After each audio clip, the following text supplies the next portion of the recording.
also drying the daylights out of my contacts. Well, there we go. We finally got it, y'all. Sorry, I'm running a little late here. We've been having some technicality issues, such as the story of my life, it seems. But anyways, I am glad to be here with you. We are going to be talking about some really cool things. I was just going through, I mean, not cool, some of them actually, some of them really bad that we need to talk about. But we have had a ton of questions come in, 35, I think to be exact, which pales in comparison to last week, y'all. We did 59 of them.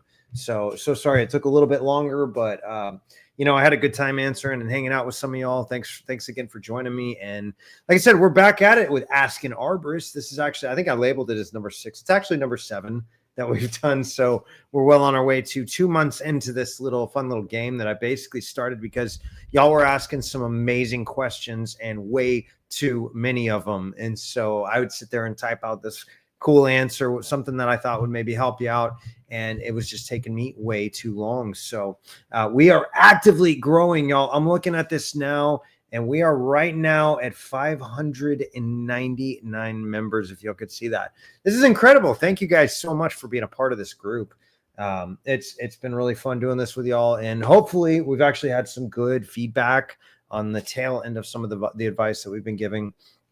And people just like really excited. Actually, one lady, we you know, it's a hard decision to remove a tree, but I looked at it and said, this is a structural hazard and it's really got to go. And, you know, they took the tree down, and then once they've got the tree on the ground, she sent pictures right here on the channel. And they basically, like, we were right. It was extremely decayed, and it was just like a matter of time before something happens.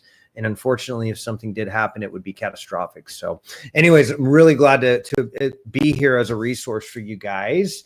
And like I said, let's jump right into it. We've got some great questions tonight. By the way, my name's Matt Latham. I am a board certified master arborist and ASCA registered consulting arborist. That's those cool things back there. I'm one out of about, I think, between 100 and 120 that hold both credentials. And I've got a few more smaller credentials and things like that. But I love trees, love people, mostly love people. And it turns out if it's good for trees, it's good for people because people need trees. We live under them and we love them, and they actually support us and help us as humans in so many more ways than y'all even know. And the more I learn about trees, the more I get to understand them. Man, it blows my mind how good a job God did at creation. He knows what we need. And we got trees that filter out carbon. They sequester carbon. They make us happier, believe it or not. We actually recover from ailments and such when we have a little bit of nature in our lives. So I love what I do. Like I said, I love teaching this to you guys. And I've spent 22 years in tree care, really honing my skills and trying to figure things out, mostly trial and error. And but I've also had some amazing teachers in the industry that have really come up and reached a hand down and said, hey, come up here, son. You know, we got some cool things we're doing over here, and have taught me some really, really amazing stuff. So kudos to those guys. And hopefully I can be that to you all as well. Like I said, if we just watched the Lorax as a family the other night. It was funny. And talking about the truffalo trees, and I talk about lion's tail pruning, and it's a very bad example, but you know, it's so true. Is like, we forget how important it is to be outside. And we used to do that in my generation growing up back in the 80s and 90s. We used to go down and play kickball in the street and all that all night long. And we don't do that anymore. So it's important to get outside. And thanks to y'all being here, we've really built a really unique community where people are helping each other to take care of the trees that we love and live around and under. So let's get right into it. So Julio Umanzor, I hope I'm pronouncing your name right there. Wife says we should cut the half that's leaning over the fence. What do we think, yay or nay? If nay, why not? Let's check it out. I don't know what kind of tree this is, Julio. What do we got here?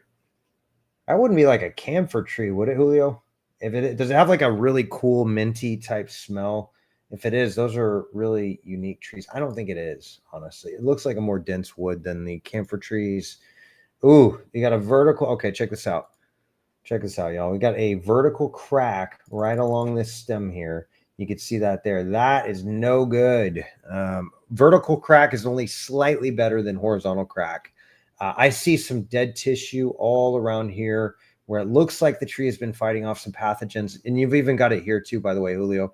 You've got some recovering tree tissue, and that's all new growth. that you're seeing right here. But all of this is dead. I can even see some like old borer exit wounds. Maybe even on this side too. That might be what I'm seeing here. But I'll be honest, Julio, I don't think this is a great condition kind of a tree. Ooh, wow. Those are power lines that are running through there. I think you've got right now, not a great situation. And I think you'd probably be best getting rid of that one side. Now, I can't really tell the left side what it's doing, but it is running into power lines, and that can be like, don't touch it, dude. Don't even touch it. You're going to have to get a line kill on.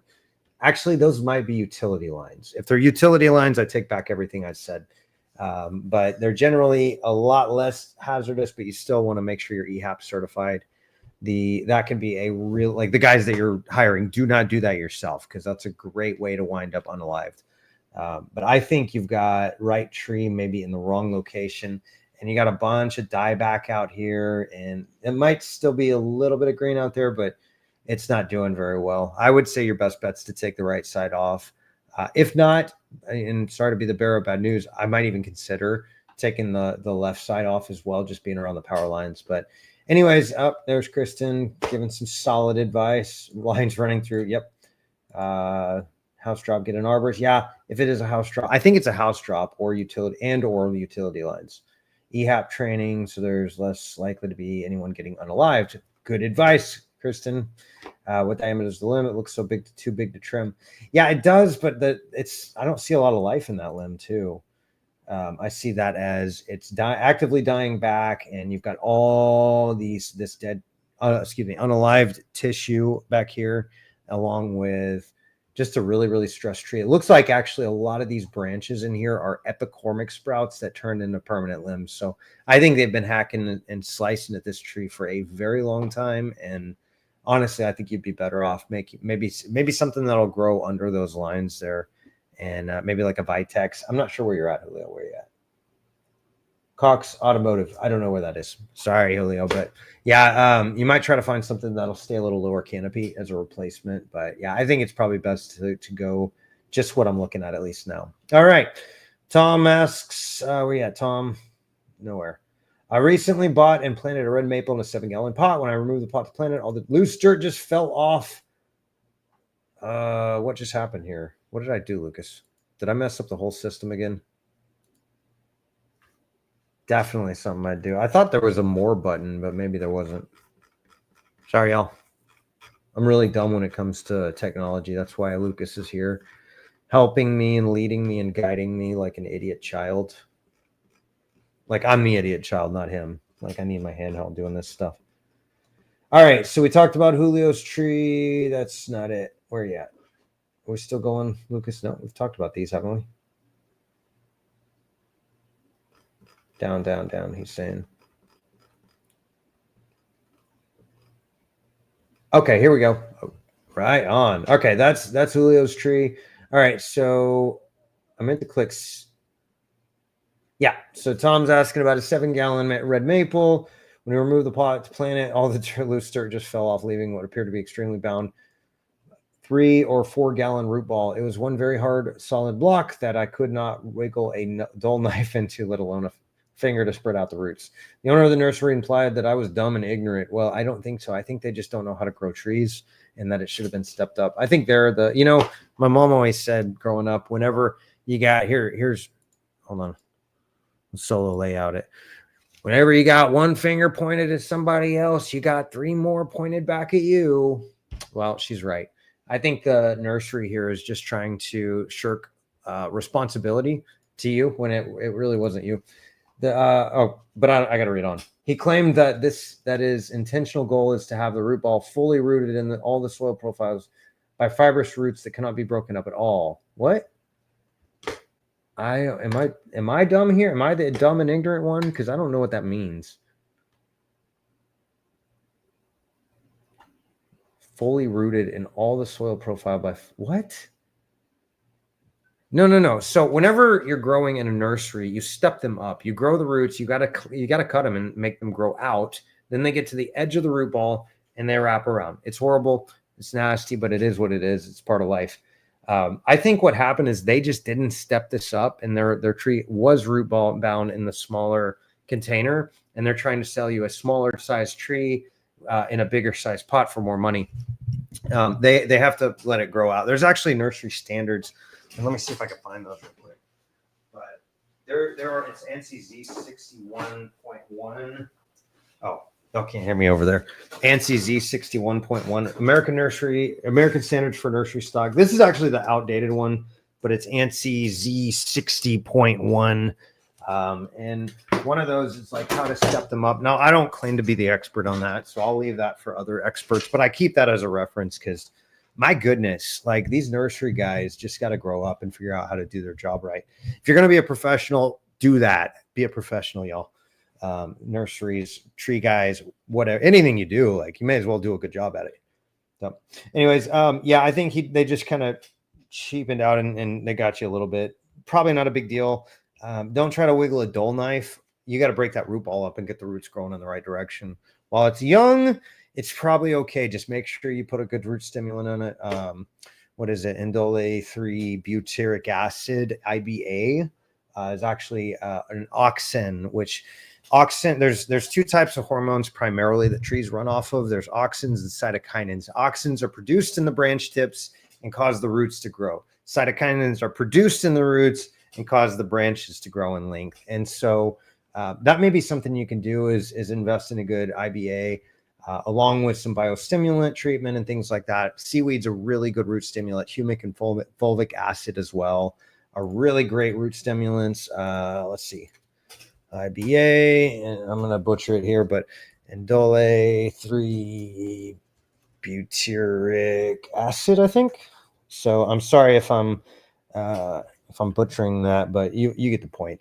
Along with fulvic and humic acid. That drives me nuts. People just like trying to shirk responsibility. Like if you're going to be crappy, just own it, you know? Anyways, that's me. So hope that helps, Tom. Sorry you got a little cheated out of your money, but not too bad. You know, chances are young trees like that can regrow those roots and you should be fine. Just give it a little effort and give it a little resources to jumpstart the roots. So moving on, Jeffrey Simpkins asks from Stikeland? Stikelstan? I don't know where that is. Let's see if I can click on it. I have no idea. Things to do with Stikelsen. So sorry if I'm pronouncing that wrong. That doesn't tell me anything, interwebs. I wanted to know. I want to see like a map. It doesn't sound American, but maybe I'm wrong in that. I don't know. Anyways, 100-year-old oak appears to be dying back rapidly. The top of the crown is very thin this year in terms of fullness of leaves. Pictured as the north side. On the east side, about mid-trunk, I found an entry used by large black ants. Carpenter, ? The wood is perforated at this entrance. Are the ants a threat to this tree, or are they simply responding to the condition? Great question. Is there anything I can do to improve the tree's health? And yeah, that's a beautiful looking tree. It'd probably be worth it, even if it's not yours. Like you don't want to lose a tree like that. If you can invest just a little bit and get some good results and still be able to look at it. You do have some dieback in this lower canopy. I see some discoloration here. Tells me maybe some fungal. It could be like some sort of root condition. I will say this is it looks like they've been through there recently with the power lines, maybe in the past few years. And so you can tell most of the growth is on that. I think you said south side, maybe is on that back side. So I see maybe it could be something to do with the compaction from the trucks and things like that, but that's just speculation. I don't really know enough to say that, but yeah, to me, it looks worth it. Regarding the carpenter ants, they will only go after non-living tissue. So the heartwood that's already being decayed by fungal pathogens, that's what they're going for. They're not trying to like damage tree tissue. There are boring insects, boring, like borer, borer, that will attack trees. And if you see any specific like D-shaped holes with sawdust coming out of them or without, you might want to look on the trunk and just give it a little closer inspection, see if you see any little exit wounds other than the ants. Ants typically don't cause damage. The big exception is for moss and termites will they're not, I know they're not ants, but Formosan termites have the enzymes to break down the living tissue on the tree, and they'll go after it. So most termites even will not cause like health damage to trees. It is a good indication that you've got some other things going on. So a lot of times when I'm inspecting a tree, if I see ants, I know, hey, something's already unalived a certain portion of tissue in the tree. So hope that helps, Jeffrey. We're moving on. All right. My 2-year-old maple apparently had something eating the bark this winter. During the winter, I noticed it but in the last 2 weeks, it is noticeably unaliving. Yeah, I'm getting better at this, Lucas. I'm not going to trigger the tubes of you to come after me with pitchfork and such. But anyways, any last ditch suggestions? Nashville, Tennessee. What's wrong with my tree? Well, looks like you're right. Something got it. That's mechanical damage, and the tree's actually responding really well. So Karen, all this new tissue that's the tree trying to seal that wound. So trees don't heal in the sense that you and I heal. When you and I heal, like if let's say I get a cut along my arm, my body is going to replace that tissue. Well, if the tree gets a cut in the same place, it doesn't have the ability to replace the tissue. So what it does is it grows over it. And we call this coated, or compartmentalization of decay in trees. And this is a really, really important concept.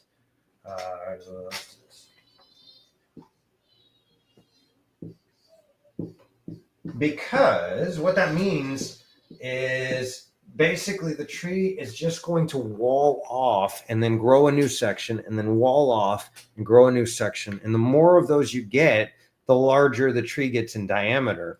And so what you're seeing here is all that new growth. Now, fast forward 10 years down the road, I think you won't even be able to tell that this damage was there as long as you can get to the tree in a good place. Let me write this out. Compartmentalization. Wow, that's a big old word. I hate writing that. And then of decay in trees. So compartmentalization of decaying trees. This is really important because whenever you get a wound like that, essentially what you need to do is just make sure the tree has the resources that it needs to recuperate. Now there are actually some really cool bacterial-based fungicides that you can use as a preventative. Trichoderma is the main one that they're doing a lot of research on. I do not expect you to remember that. But anyways, there's this stuff is, let me show you this one cool thing. This is something you can possibly consider applying on there because what it'll do is it'll basically just culture the bacteria in that region. A lot of them are kind of nitrogen fixing, so they'll pull nutrients out of the air, give it extra resources into that area so the tree can seal. Let me find it.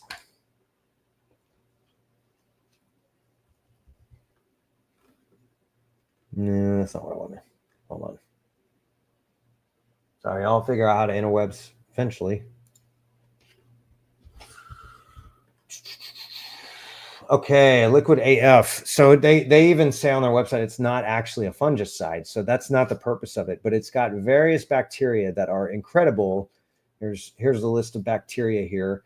I'll give you the link. I'll drop a link here in just a second. But Trichoderma, they've got 2 different varieties in here, is the one that I know the most about. There's also some Rhodopseudomonas, palustris type of bacteria and things like that. There's a trillions and trillions of microbes and like just in the air that we're breathing right now.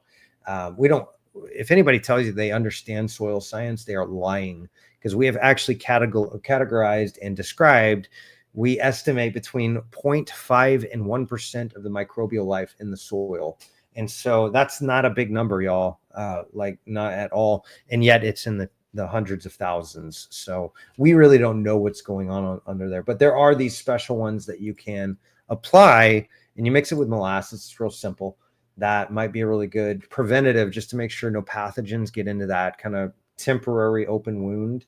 And then see, oops. So try that. If you need help getting it, just message me and we can get you some. That is, I just became a distributor for Microlife because I like their stuff so much, and I think their stuff needs to go out there. No, give it some water. Oh, very important. You're gonna want to get that soil away from the root flare because it's way too close to it. I do love the clover. I know. Clover is a really great ground cover, and it actually renitrates the soil and helps to contribute to the soil health. So that's a great ground cover, far better than grass. So carry on, Karen. That was good on accident pun. So anyways, moving on. Hope that helps. What we got going on here? Hello, thanks for the ads. This is Casey. Says, thanks for the ad. I'm in need of my help with my mimosa tree. I'm in Rhode Island. I have a mimosa we planted about 4 years ago. It's about 4 feet tall. Today it's big. Yes, they grow, 2 to 5 feet sometimes each year. So they will grow really fast. My favorite tree. Yeah, they're actually beautiful trees. I don't recommend them, Casey, sorry, for like a long-term solution because they're not going to last that long. They're like maybe 20 years at the most that you're going to get out of a mimosa, at least around here. Maybe they last longer up in Rhode Island. But anyways, they're beautiful trees, y'all. They get a lot of flack, but they're gorgeous trees. So last year we had some kind of worms eating it, and also my 2 birches. It looked terrible. I will post pictures from last year when we first planted it. I added captions to all the pictures. Today the branch is pretty bare and only growing at the top. I don't know what's going on. I do not see any worms on it yet. There are also a few yellow dead unalive leaves. It hasn't been to go yet. Okay, so I see wilty, stressed leaves. Oh yeah, that's not good. All right, where's my captions? Am I missing something here, y'all?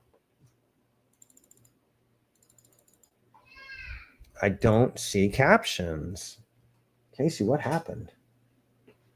All right, well, let's check it out anyways. I like captions because it helps me kind of figure out what's going on. But that's okay. We can look at the tree anyways. All right, little wilting. Ooh, that wouldn't be scale, would it? That might be scale. Yeah, scale's pretty nasty. Although mimosas have those really defined lenticels. So basically they're like little pores in the openings in the tree. Gas exchange. Yeah, he's struggling.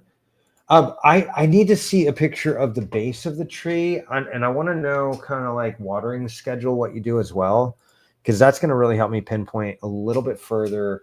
Let me type that here real quick.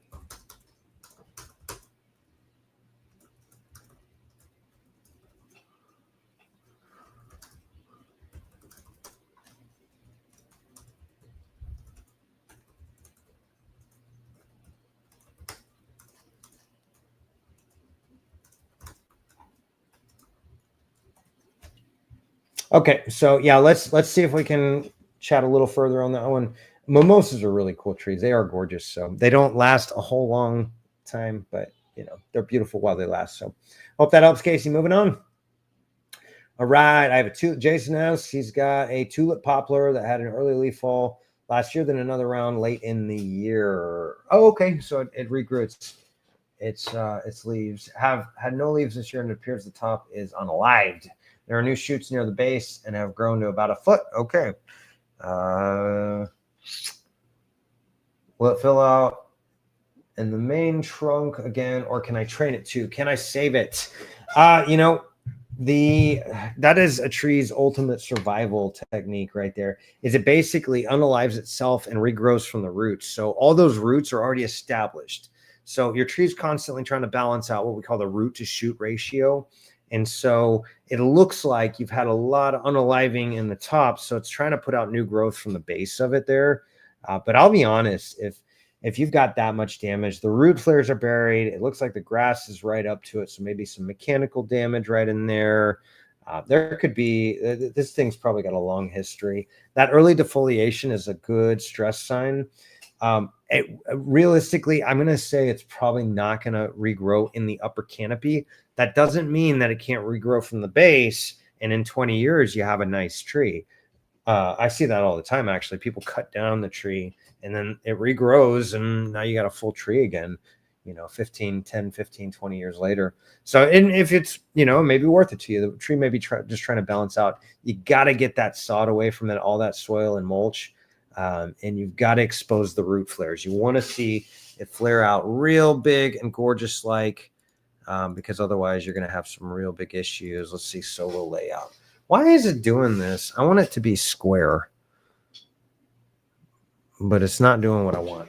Anyway, so we talked about coat it. Let's see, move it over here just a little bit. You're gonna want at the base of it right now. Yours goes straight in the ground. That is no good. What you want to do is you want to get rid of all that soil there until the tree flares out.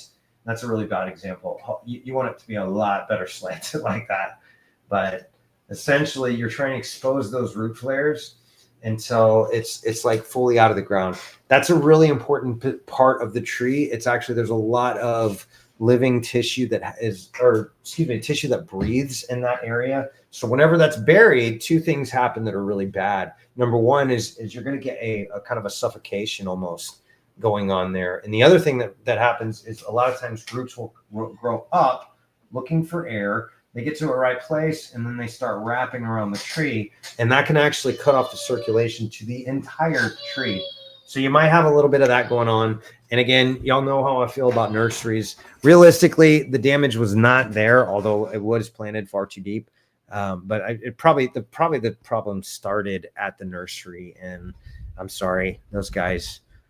So we need to form like a committee or something, like teach the landscapers or teach the nursery guys how to tree, because it's just gross. So anyways, sorry for the bad news, Jason, but I hope that helps. We're moving on. All right. By the way, y'all, way to go. Just having a conversation down in these comments. I've been noticing the comments have been blowing up, and it's awesome. So I love to see that activity, and really glad to have y'all here on this page. So like I said, I try to make this just a great resource for y'all to learn about trees, because we love them. And man, they're such a pain if you do it wrong, and they're expensive if you do it wrong. If you do it right, they just work. What's up, JK? Do you have favorite nurseries? I do, yes. But it depends where we're at. Yeah. Great to have you here. Thanks for being here. I do. There's a place in a tree farm in, I think it's called Tree Source in Prosper, Texas. If you're in the Dallas area, Tree Source. And let me double check that.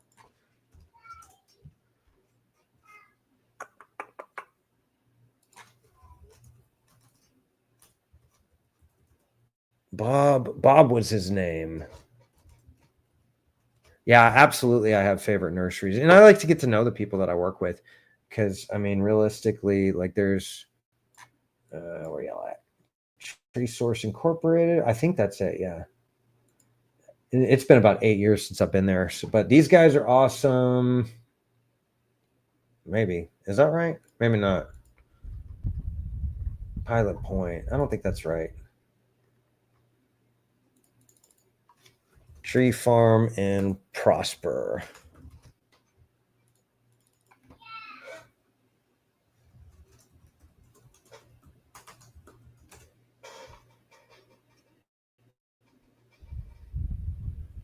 Man, I hope they didn't go to farm. I hope they didn't go to business. Anyways, it might be these guys. Shade Tree Farm. I don't think that's it. That's too far north. But anyways, they were awesome. The guy borrowed my air spade to do work on all of the trees on his property, but he was really into creating new varieties of trees too. Really cool guy. If you're in the Houston area, I really like Grippon Gardens. If you're on the south side, they are fantastic, and shout out to you guys. And then if you're on the north side, there's just so many great ones actually here in the Houston area. I like, who do I like? Shades of Texas is great here on the south side as well. They're awesome. They're wholesale only though, I think. So over here. But then if you're on the north side, Tree Search Farms. Yeah. If you're on the north side of Houston, Tree Search Farms Heidi is an incredible, especially if you're looking for like a fruit garden. Man, Heidi is such a genius when it comes to just all the fruits of the world. She can just about grow anything given the right circumstances. But they're awesome. Who else do I love? Ma's Nursery is good. I could go through the list, but we'll we'll get back on track here. Sorry, JK. Thank you. That's a great question. Yes, I want to get to know my nurseries because as a professional, I need to make sure they're on my side and they're doing it right. Because I got clients on the back end that I'm trying to take care of. And if they do it wrong, then I take it to my client's house and I put wrong in their yard, and that doesn't work for me. So anyways, Lynn asks, my Weeping Ruby Falls red bud tree is half unalive, only leafed out on the trunk. Can I save it if I cut the weeping part off? Well, maybe. I'd have to know if that was it looks like it's not a spliced variety. Yeah, okay, so you've got it on the upper portion. Even if it was a splice, that splice would generally be down here and not up here. So I think you've got the beginnings of greatness, Lynn. I think you do. It's going to be a long battle uphill, though. I got to tell you that. So you've got maybe what looks like some bug damage, some chewing or sucking, probably sucking pests on there, like aphids or some sort of weevil coming in. So you've got something going on there. Yeah, and I don't see a graft there. I think the graft is going to be actually buried in the soil right now. So the main thing that you're going to want to do is you're going to expose those root flares. Let me go back to full scale solo layout. There's got to be a hotkey I can press to do that. So you want to go back to here. You want to make sure your root flares are exposed. So right now the dirt level is right about there. You want it to flare out. So you're going to create almost like a bowl shape here. And you're going to take all of this soil away because that right now is suffocating your tree, and that's no good. So you've got that. You're going to have to prune off the dead. And what I would do is I would hit it with a ton of humic acid and molasses, and not like a literal ton, but take Microlife makes a really good one. So get some of their product. And like I said, if you need help, I'm certainly glad to help you get a hold of that. I don't try to make money on it. I just do it because it's, I don't know. Y'all need help. Y'all need help, guys. Me too. But, I got the hook up when it comes to these things. So Soil and Plant Energy is a really, really good product. And I use it actually myself for some of my smaller plants that I take care of around the house and such. But this, what are we talking about, y'all? They got, cool. So maybe this will help two of you. So go back to this point. What are you doing? Go back to this. What are we at? 32 minutes and 23 seconds. And Diane and Lynn, thank you.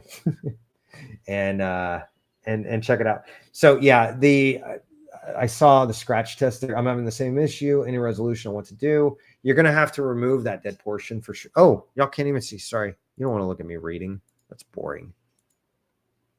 What's up, guys? Okay, that's better.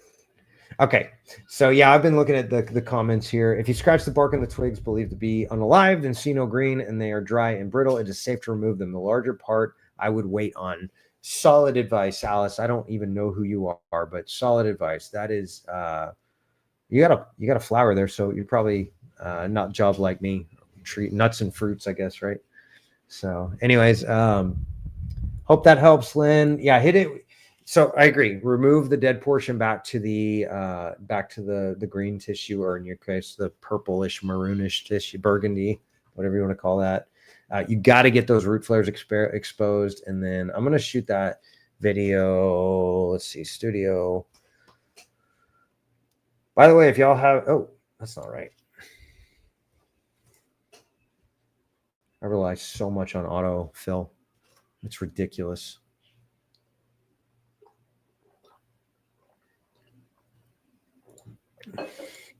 Okay.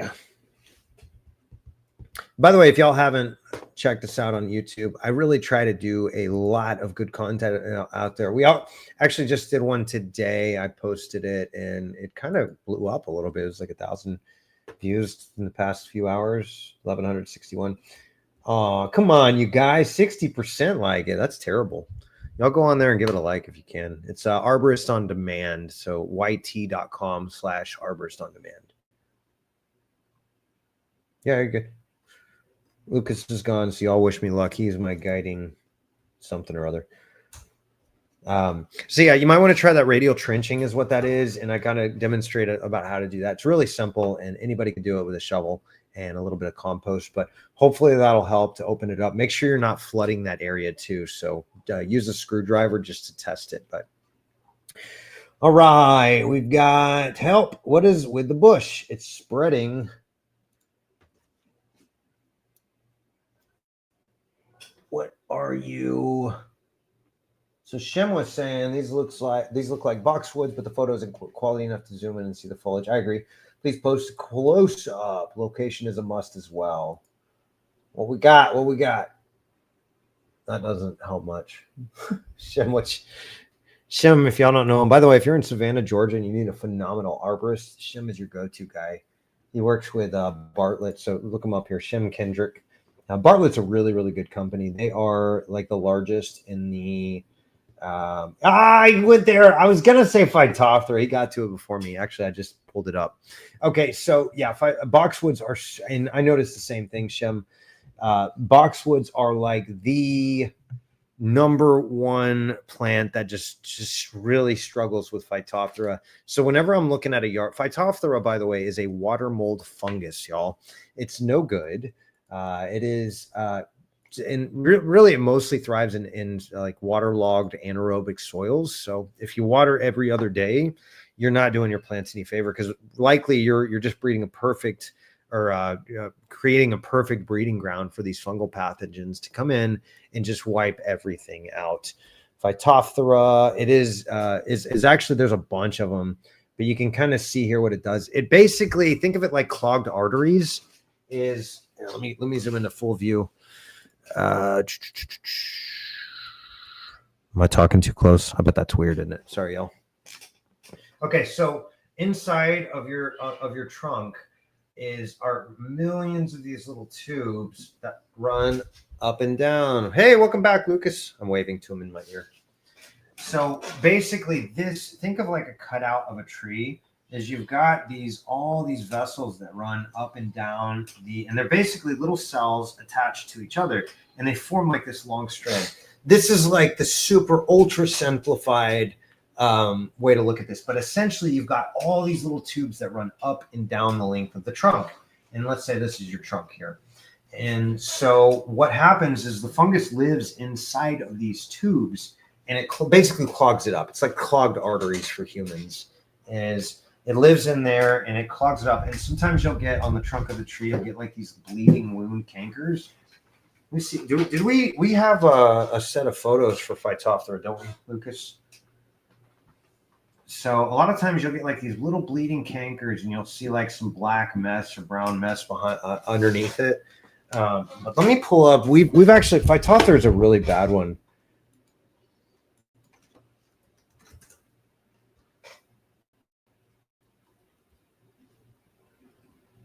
Oh yeah, that's a good point. We just took a ton. I don't want to dig through that though. Oops, wrong one. My son's playing Roblox or something, y'all. This internet's like way too slow. Can y'all see me? Am I like glitchy as can be? It looks like I feel like I'm glitchy as can be. It's really y'all's problem, not mine. But this internet is super slow, y'all. What's up?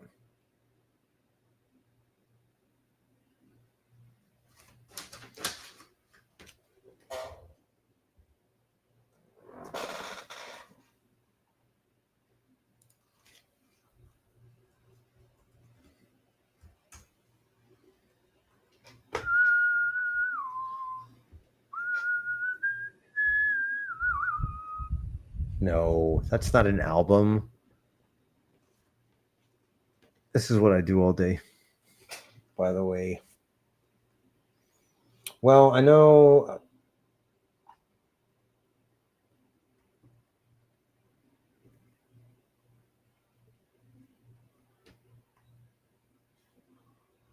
Yeah, I was looking for. I thought I had one. This has probably got tons of Phytophthora. I just want to go through and show y'all a few of the symptoms. Okay, so this is classic Phytophthora bleeding wound canker.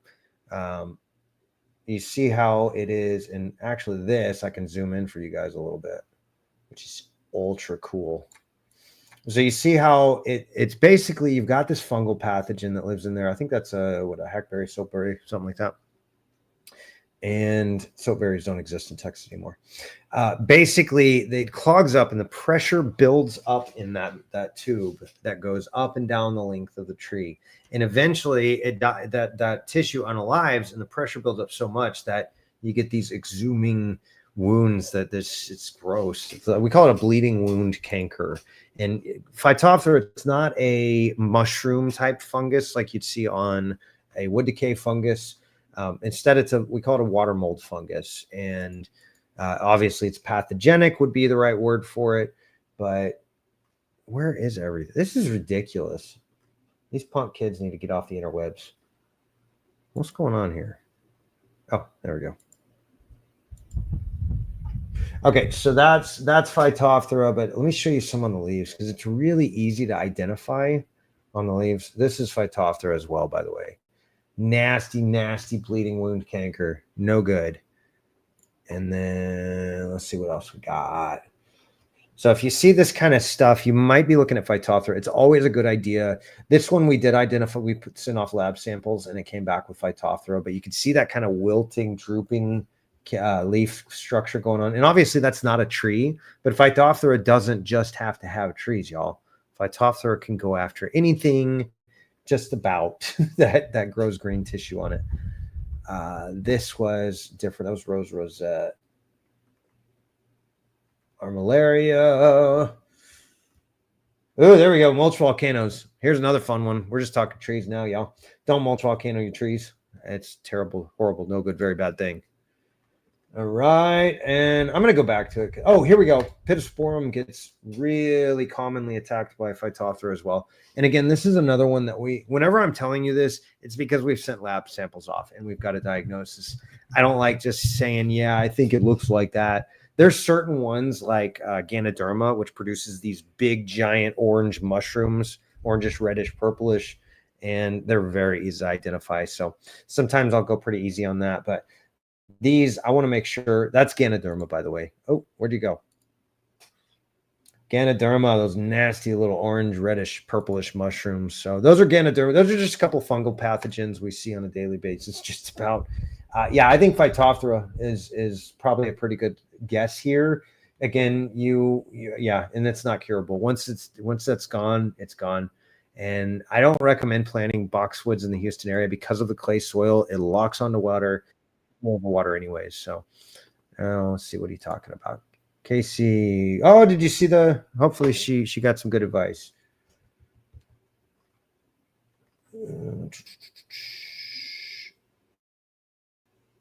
It's dark now. Yeah, I have no watering schedule. It's been here a few years. Rain is what the water gets. Yay, good. Don't overwater. That's no good. That's awesome. Okay, but I read that the mimosa doesn't need to be watered as much, but I will get a picture tomorrow. Yes, please send me the picture and let's take a look at it. I want to know. And maybe we'll go over that next week too. What on earth? Hey, what's up? It's me. There's Arborist on Demand. Why did it do that? Oh, wait, I'm in the wrong chat here. Okay. All right. Moving on. Megan Newman asks, I planted 2 bare root cherries trees in my yard the first week of May, zone 8B, Birmingham, Alabama, not far from us. They initially did well, putting out leaves. Within 2 weeks, those baby leaves quickly turned to brown and unalived. A few of the small branches easily snap off, but the bigger branches are still green with the scratch test. Good. You know the scratch test. It's a great start, but I fear they're actively unaliving. Please help attaching a timeline with photos in chronological order. That's cool. That's smart. Okay, so that's when they were just in the ground. What, Lucas, you remember what date she said? Oh, okay, there we go. That's nice. Oh, yeah, okay. So I would be willing to bet money that the tree is getting too much irrigation. You really want the soil to dry out. And if you think of like at the nursery, they're above ground and they're watering it every single day. So it drains out, plus all those black containers, plastic containers.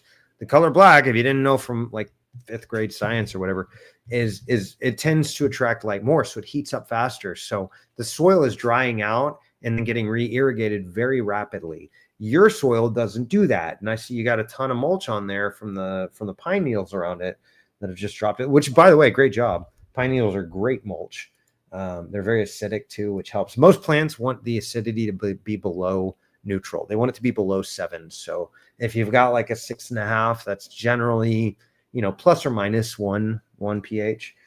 So like 5.5 to 7.5 maybe would be the best range for most plants. And that's going to make most of the nutrients available to them as well. So yeah, if you're watering every day, you're going to have to slow down and let the soil dry out. And also, let me give you this one as well, because it is a good one. I made it, so I know.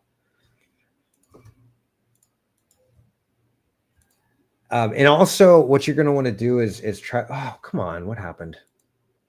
I ruined it again, y'all. I'm sorry. So 598. Somebody left us while we're talking. That's no fun.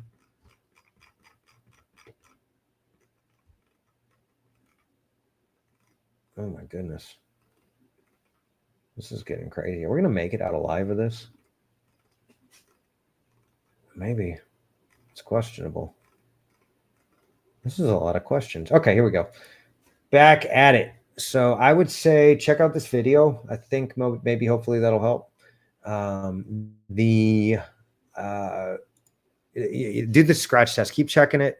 And if you're getting good results, you can actually hit it with some molasses, and that usually will jumpstart some new leaves, along with humic acid and a little bit of seaweed should help jumpstart the roots. But indole 3 butyric acid, or IBA, might be another good resource for you, along with some fish emulsion, and try to get those roots started, because Birmingham, Alabama, bare roots, you got some heat, y'all. It's going to be hot where you're at. Not quite as hot as where I am, but maybe like it was in Dallas when I lived there. So good job on the mulch, but make sure your soil is drying out too. The other thing is a wet soil is going to heat up faster than a dry soil. So you might be burning the roots a little bit there, depending on how hot it is. But honestly, it looks like it's under canopy. I would say water. Anytime you see a new tree like that suffer that quickly, it's almost invariably going to be water, whether too much or too little. So thanks for playing. Hope that helps. And moving on. Daniel asks, where are you from, Daniel? No idea. He works at Sunrain. I was inspecting my elm camper down. Huh? I don't know that one. And noticed the leaves turning brown and oil stop at the base. Any thoughts on what it is on the branches? I'm assuming it's a beetle or pest, but not sure how to eradicate and save my trees. The insight would be appreciated. Ooh, yucky. That looks like fungal on the leaves. Ooh, could that be? No way that'd be like, I don't think that's chemical burn or salt burn. That is, I think that's scale. I don't know what kind, and I can't really zoom in very good. Yeah, to tell. It's hard to tell. Those look like some sort of scale to me, and I'm not sure that species, so I'm hesitant to give you exact recommendations. But what you want to do is find out where that scale is, what kind of scale that is, and let me send you a link. Send off a sample to your local ag extension. I always get those exemption and extension. Anything local, I'm trying to get an exemption from, or anything tax-wise, I'm trying to get an exemption from. So check out that U.S. Agriculture Extension by state. Look up your state. I think you said Idaho. And yep, Eastern Idaho. Send it off to them and figure out, just scrape a couple of those off with like a knife or something into a bag and send it off to them. They'll be able to tell you probably right away, but I'm having trouble seeing exactly what it is from the pictures. Some sort of scale would be my best guess. So hope that helps. Moving on. Sandra asks, anyone tell me what's wrong with my maple tree? Please look closely at the veins in the leaves. What is going on? Well, it's hard when it's a fuzzy picture, Sandra. I kind of see it's a maple. I kind of see some fungus going on there. So again, those water mold fungus a lot of times will damage the vascular tissue. So all of those veins, let's play drawing again. I'm like the worst artist that there ever was, but that's okay. I'm really good at trees. So hopefully I'll be able to explain this. So your tree we talked about is made of tubes. It's made of a lot of different tubes that run up the length of the tree. So you've got a tree here, and then you've got all these veins that grow up and transport nutrients and water up and transports sugars and such down, and allelochemicals and things, hormones, things like that, that makes the tree grow. On your leaf, it is no different. So I'm just going to draw like a terrible. It's not even working for me. I don't know how to draw a maple. All right, so we're just going to do that, and that's going to be our leaf for the day. I told you I was bad, y'all. I don't play. All right, so you've got all of these veins that come off of it, and they're doing all these cool designs and shapes and everything, and it makes for really cool scout projects where you take a piece of paper and you rub the leaf off with a crown on it and everything. And so it's basically all of these things are veins that, think of them like our arteries in our vessels and blood vessels, things like that, capillaries, and they go from big to small. Obviously, once you get down here, down to a cellular level, these tubes are like 1 cell thick. A really cool system how they transport nutrients and minerals. But obviously, the smaller cells form bigger organs, form the organism known as the tree. And so what's happening is you're seeing all these splotches right along the leaf of the tree. And so I can't tell specifically what fungus that is, but let me go back to the picture so y'all can see as well. But essentially, I think you've got some sort of vascular wilt disease going on. And like I said, I don't know what it is. You're going to have to send it off to either your local ag extension. So yeah, I got it that time. Here we go. Check this out. Yeah, you're going to have to go to your local ag extension and figure out specifically what it is. There's another really good one called RAL Labs in Allen, Texas. And they are a wealth of knowledge. They've got some really, really top-notch people that work there, and they're always happy to help. So they're great as well. I'll post it to you there. But I would start with your ag extension. What on earth happened? There we go. I would start with your ag extension because they're going to be free resource. And I promise you, all those people that work at those ag extensions are big old fat nerds like me. I don't mean anything by fat, but they're just big old nerds like me about this stuff. So anytime somebody's willing to lend them an ear, they'll be willing to talk it off and tell you exactly what's going on. So, or either that, or they're just grumpy and nerds that hang out in the woods. Doesn't play well with others kind of folk. A lot of tree guys are like that too. Anyways, Wayne asks from nowhere, need advice, please. Is this normal needle browning watering issue or a fungus? Lived here 3 years in Pennsylvania. Never seen this. So pines are kind of unique. Yeah, it could be some sort of freezer burn. Freeze damage. So if you get it warms up and then it freezes really fast and then it warms up and then freezes really fast again, a lot of times, even, the best trees that are adapted and acclimatized to really, really cold places, even they can get damaged. So watering issue, I always check to make sure you're not over watering your tree, because that is like the number one thing I see is people just over watering the daylights out of their trees. And then they're like, oh, it's not doing well, so I got to add more water. And then the tree just unalives real quick. So don't be that guy. Make sure you're watering properly. This is just a quick little test. And I made a cheesy little video about it on how to check and make sure. But I'm not sure what your watering schedule is, but always double check to make sure it's not like an irrigation issue. So it's not in the ideal place in that the roots are going to be blocked by the foundation of the house. So there's a host of things going on with this. To me, I see general stress, maybe with some fungal pathogens, but typically on the fungal pathogens, you're going to see that more consistently on individual limbs versus like that one area. And then on the tips there, it's doing just fine. So, but I'm not sure, to be honest. I'm always happy to get on a digital arborist consultation with you guys, by the way. And that's one thing I do want to highlight today is so basically I learned a long time ago that we can get on a Zoom chat and really be able to do exactly what we're doing here and just diagnose your tree, figure out exactly what's going on, and a good diagnosis, like 95% of the time, we can get it really accurate. Worst case, I could send you to this list and you can send off soil samples and tissue samples, and get some good advice. So worst case scenario, I can at least point you in the right direction. And so we're trying to make telemedicine for trees a big thing.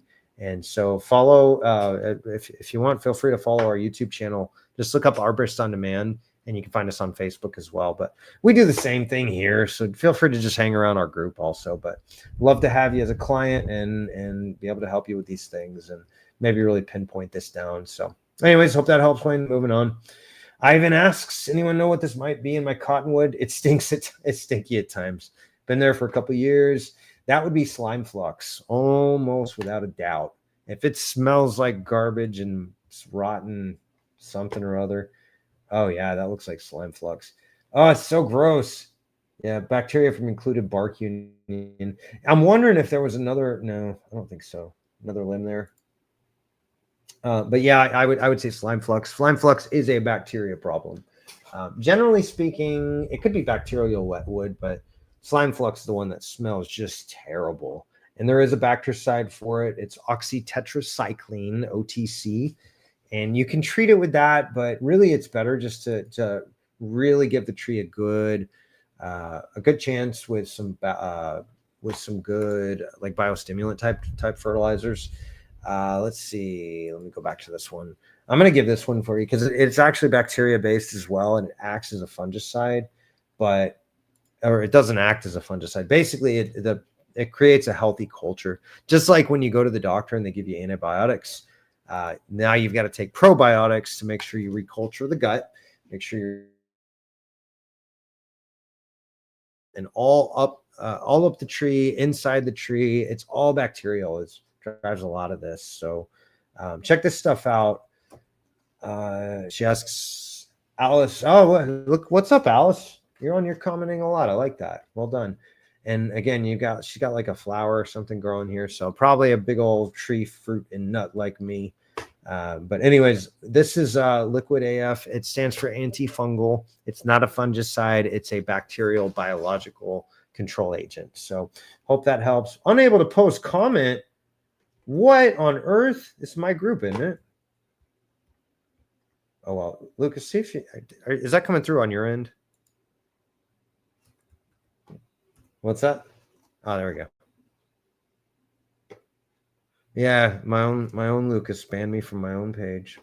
Hope that helps, Ivan. Moving on. All right, I've noticed a sunburnt locust, honey locust, sunburnt. I don't know if sunburnt locust. I know honey locust and a couple other locusts from my past. Has very thin foliage and trunk seems to be maybe infected. I'm not sure. I would appreciate any help to get to save it. Thanks. Sorry, I got this fan blowing right in my face. Hold on. I gotta stop that. I need the air to move, but I don't need it to move in my eyes. Drying the daylights out of my eyes. Brutal. So honey locust will actually push the bark out from there like that. So that may be normal. It does look like you've got something obstructing the growth. Oh yeah, that's not good. It's not bad. You do have green tissue on almost all of the trees. So I don't see dieback. You may have an anaerobic condition in the soil. So maybe check the aeration in that. You can just use like a long screwdriver, jam it down in the ground, and then that should tell you, like, is it really tough to push it through? Probably not good. And you don't want all that clay and soil compacted and squeezing out all the airspace because roots need to breathe.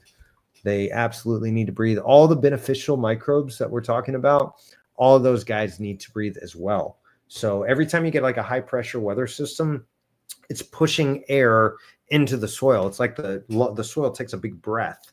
And then when you get those low pressures, that's when the rain comes. That's the air is kind of breathing out. That's when you get those high humidity days here in Houston, at least.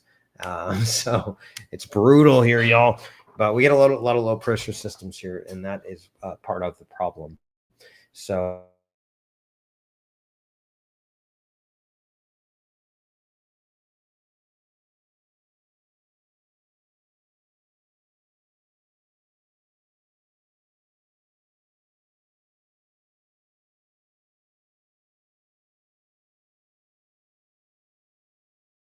yeah.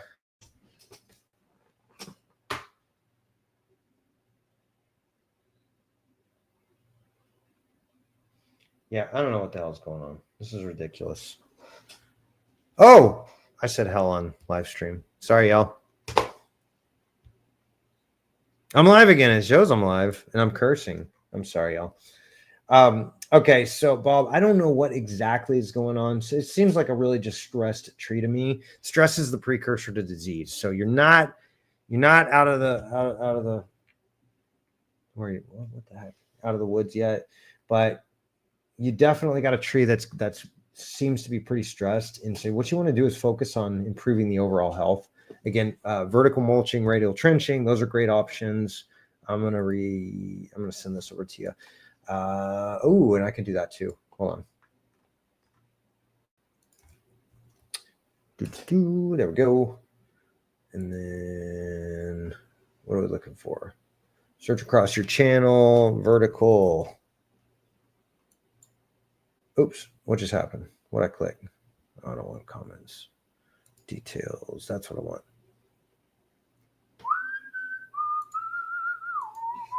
I got this song stuck in my head, y'all.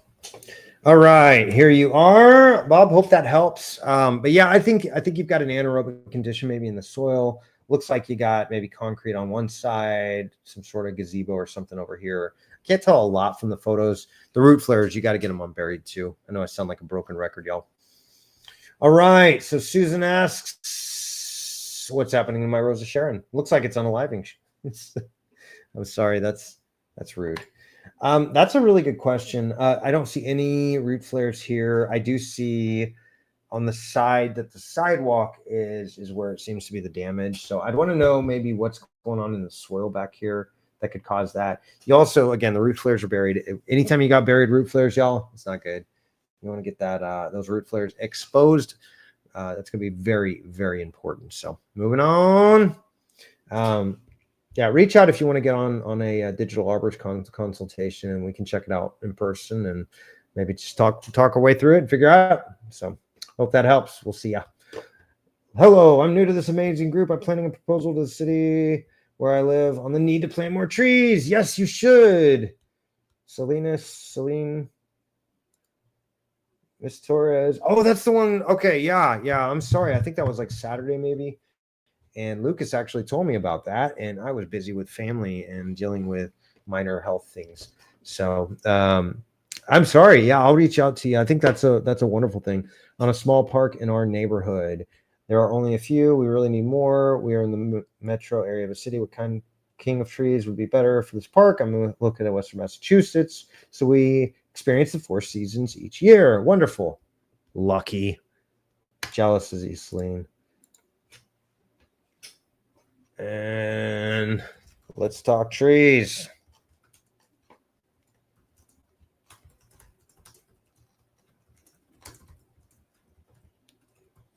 I'm always up for helping people do that. We had a project in Montrose here, and if you want to have some fun, y'all, check this out. It's Save Montrose Live Oaks. And what was really cool is we won. They were going to bulldoze 284 trees along Montrose, which is one of the biggest streets in one of the longest streets even. It's like 2.5 miles of trees, and there's all these mature trees, and these guys came in and they were like saying not true things and stuff. And so I wrote a big arborist report, and it was really fun. They didn't have a budget, so we just did it. And it's like, what are you going to do? It's the right thing to do. So not to toot my own horn, not trying to sound like a hero here, but go check it out. You'll see what like a real arborist report. This was a year and a half ago. And actually here, this is fun. I got the chance to, we had like a little celebratory party because we won, and like that's unheard of. And we were really excited. And so they threw a little celebration, and Mayor Whitmire actually showed up. So it was pretty fun because he shows up and it's like, hey, what's up, Mayor? He was, by the way, he was pivotal. And I'm not any side politically here. I'm a monarchist. I trust Jesus as King of Kings and Lord of Lords. That's got a bad tone to it. But they hand me the mic and they're like, here, give the mayor a toast. And so I'm like, hey, thanks for the heads up. But anyways, that was a really good time. And like I said, he was a great dude. It really helped out our case and, helped us make the right decisions and kind of maneuver through that sticky political situation. But we did get 3 trees registered as historic, which was awesome. So shout out to the Texas Historic Tree Coalition. My buddies Marion Lineberry and Steve Hauser and Kirby Hauser and all of the board members there really helped to push this thing forward. So we had to pull some strings and like, hey, they're going to do this. We need some leverage here. And they pushed it forward, and rightfully so. That was not like we weren't manipulating data. Those trees were 140 plus years old. What was really interesting is one of the trees blew over in Hurricane Beryl, unfortunately, and it was really sad. But we were actually able to count the tree rings, and we got to 144. So using some cool methods. Ooh, this I saw subordinate. Y'all, let's go through this one. Anyways, using some historic data that we found that they were 140 years old plus, and then we counted the rings, and they were sure enough 144 plus. Some that could be off, but anyways, Scott Norman asks, where you at, Scott? I don't know. He's out of high school. Hello, everyone. I'm looking for some expert advice with a silver maple mine. We have grown this from a seed. Cool. The little spinny helicopter seeds are fun. And looking for trimming advice. Do I need to trim off the lower two limbs? The two lower but larger limbs? Oof. Oh, man. This stinks. No. You're absolutely right to be thinking about this right now, Scott. This is a very important part of what I do is structural pruning and training of young trees. Joe asked, why would you want a silver maple? Such nasty mess when they get bigger. There's a reason good nurseries don't carry these anymore. So, I mean, maybe, I don't know. It's a good tree. I agree. There's better trees, but depending on where you're at, they actually do really well. Like up north, they do pretty good. And I've seen silver maples in Iowa that were easily 200 plus years old. So that's, to each his own, I think. But subordinate the two instead of removing all at once, cut back to a proper point and allow the dominant lead to grow. If you remove both, you're severely taking away the tree's ability to survive and thrive. Yep, I will agree with that. You want to do this over multiple years. What you're going to have to do is structurally train the tree. So let's go full screen whiteboard, y'all. Check it out. I don't know how to get this out of circle mode, so I'm just going to have to look at me in a small little round dot on the screen. Okay, so you've got 3 stems that branch about from the same point. They always say like fatter towards the end. That's not how trees work. And then you've got this one little sprig that's grown in the middle. It's actually smaller than these two on the sides. So what Compton, what was it? What's your name, dude? Robert Compton. Actually, I recognize you. I bet you're a fellow tree nut like me. Okay, so he's absolutely right. Is you want to start subordinating the tree. And so eventually what that looks like is you've got 3 stems here. This one's shorter. You want to bring these back to a lateral. And so these are a little longer right now than the main one in the top. This is a better way to show this. Sorry, it's sideways. You're going to have to deal with that. That's how it goes. All right, so he's trying to establish this. Let me do it in a different color. This lead as the primary dominant lead. What you're going to have to do is take these 2 leads, and you're going to have to reduce them back. So all this goes away. Let's say right here goes away. And now you've got this one growing up top. But I'm not going to lie. I'm wondering if it wouldn't make sense to make one, probably this one right here on the left side in this main picture. Maybe make this left side the dominant lead and subordinate the other 2. That's not ideal. Y'all can't even see me. Sorry. I did it again.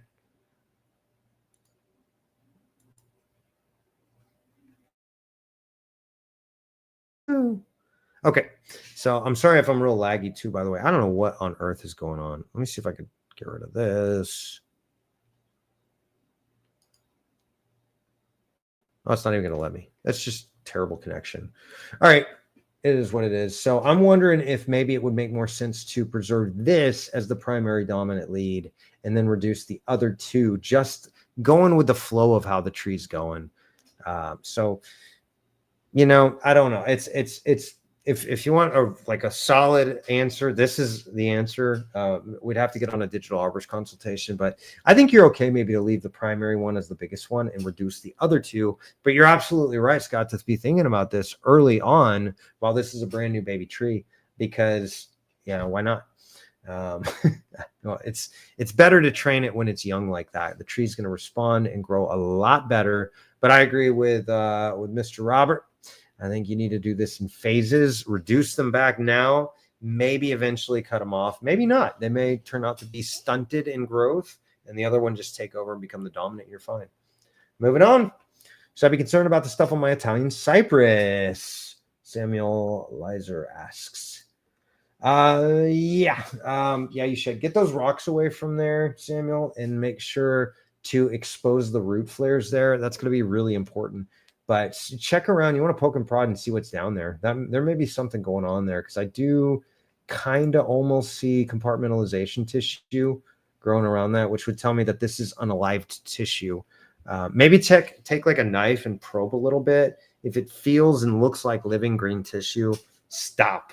But if it kind of flakes away, you may be looking at kind of an unalived portion in there. So yeah, check it out. And again, take a look at this. Oops, you don't need that. You need this.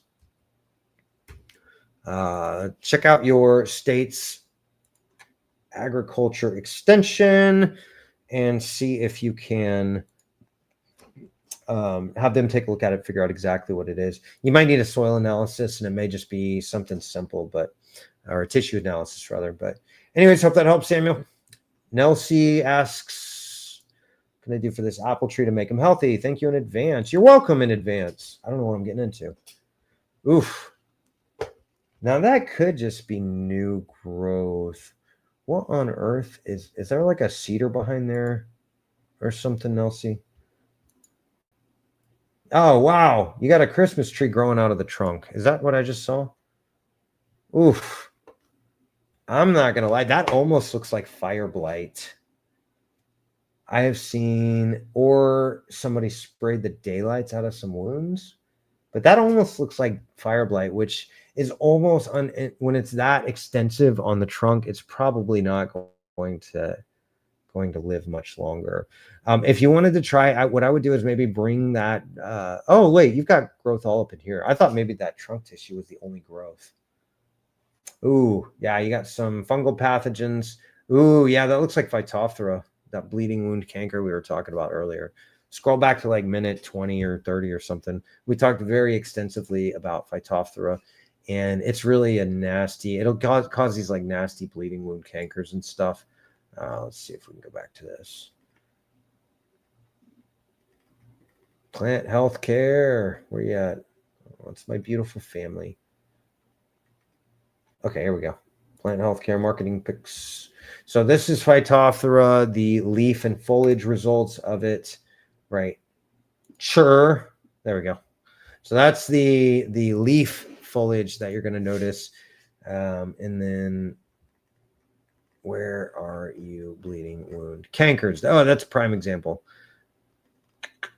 So this is the bleeding wound cankers, and basically the outer 1 to 2 layers of a tree is basically vascular tissue. All of that is, and that's the only living tissue on a tree.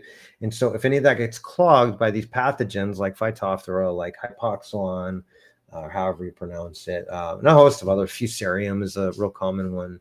And by the way, Fusarium, if you got it in your house, it is a deadly killer. It is a voracious unaliver. And so, yeah, Fusarium is a really bad one. We actually just found some in our house, and we wonder about some of the other houses that we had because my family tested our blood and we found Fusarium in it. That's not good. So anyways, Fusarium is really bad. Phytophthora is a real common one. So it looks like you've got some fungal pathogens. It looks like you've got maybe that started even around that wound, which kind of tells me that might be Erwinia amylivora, which is fire blight. Fire blight's pretty nasty. It only affects things in the apple, pear, rosacea family. And it's all those. So apples are going to be sensitive to it. Pears, roses, rosacea. And so it's a real common one, but it's really nasty. You can't outgrow it. And essentially, you're going to have to increase the oxygen levels in your soil drastically, you're going to have to pump this bad boy full of bioavailable nitrogen, not chemical nitrogen. You want like soy protein or blood meal, things like that. Think along the lines of organic solutions here. And then a ton of molasses all around the soil. And I would throw in this stuff here. You know, this might be a good idea for us to hop on like a digital Zoom, digital arborist consultation, because I think you're going to need, if you really do want to store this, I think we need to take a closer look. We need to really figure out exactly what's going on, and maybe look at this like a doctor-patient kind of relationship. So anyways, I hope that helps, Nelsie. Sorry, I'm not a little more helpful, but that, I know that's like drinking from a fire hydrant. But like I said, I'm happy to hop on a digital arborist consultation with you, and we'll figure out exactly what's going on and what to do. So moving on. All right, Ty Warren from South Alabama, University of South Alabama. Can someone help identify the issue with my live oak? What can I do something to save it? Live oaks are great trees here in the South, y'all. They last forever. But Alabama's, oh man, they've got some monsters out there. Yep. So it looks like you got a little bleeding wound canker here. You've got smooth patch, which is that's not like a deadly disease. That just affects the bark. It's a bark decay fungus. There's a host of them, Perinoporia and things like that. But I think you've got a really systemic problem with some fungal pathogens going on, and it's all over. Your root flares are definitely buried, so that's not good. I would be willing to bet money. South Alabama, what kind of soil does?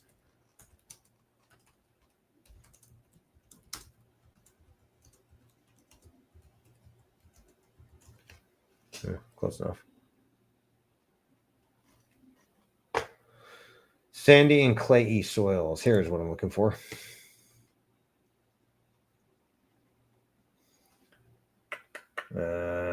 This is annoying. I'm sorry, guys. I'm going to try to figure out what's going on with my internet and fix this before the next time we play. Yeah, that's too small. Anyways,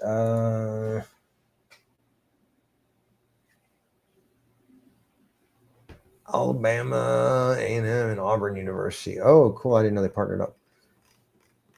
Where is my picture? There we go. Soils of South Alabama, coastal plains. That doesn't tell me much. Yeah, so I bet that's going to be like a real clayey, silty type soil. I would be willing to bet money that you've got an anaerobic condition in the soil, and that there's obviously some fungal pathogens. I don't see any like exit wounds for beetles, borer beetles, or anything like that, borers or anything. Although sometimes that's a good indication. What you want to do is maybe sound that wood all around it and try to pry off gently some of the unalived tissue and see what's going on underneath there. If you see like streaking, you might have a big fungal problem. If you see like holes in these kind of tunnels dug out on the outside of it, then you might be looking at more of an insect problem. So anyways, hope that helps.